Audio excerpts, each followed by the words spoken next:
22,000 miles away from Earth, the GOES satellites keep a watchful eye on our planet at all times, sending real-time data to help predict weather days in advance. At the same time, instruments carried on board GOES monitor our sun and provide critical data for space weather prediction. You may then ask yourself, why do that? Why do we care?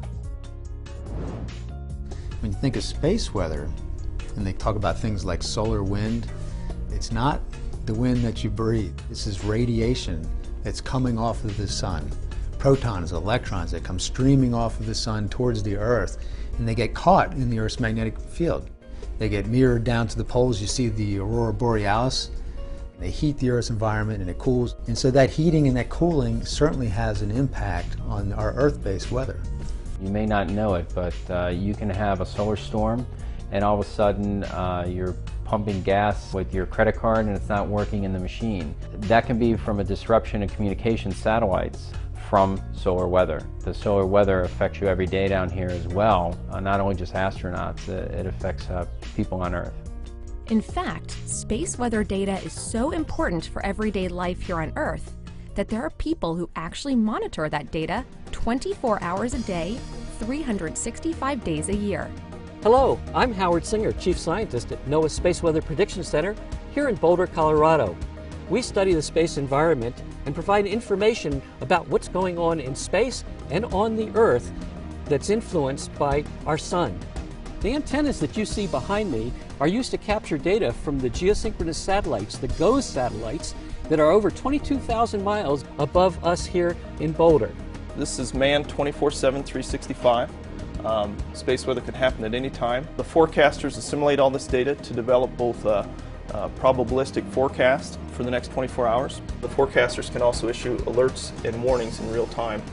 The people that use our data are the power companies because space weather can actually cause problems for the power grid and blackouts. NASA uses our data to let the astronauts know to go to a safer place.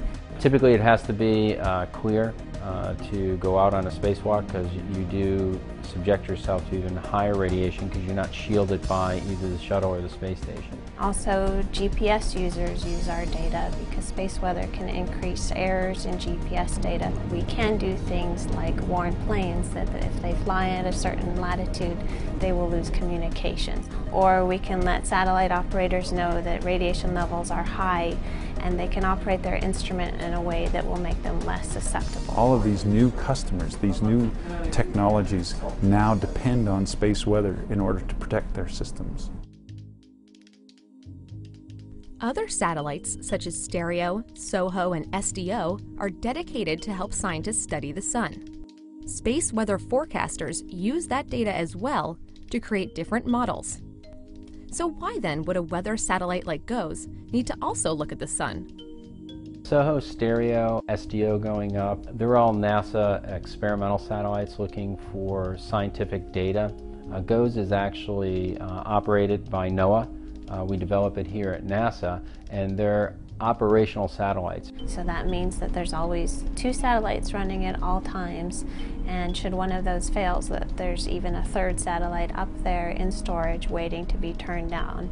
So we will never miss some space weather event that's going on. 0 and liftoff of the Delta IV rocket. On March 4th, 2010, NASA launched the last satellite in the GOES NOP series.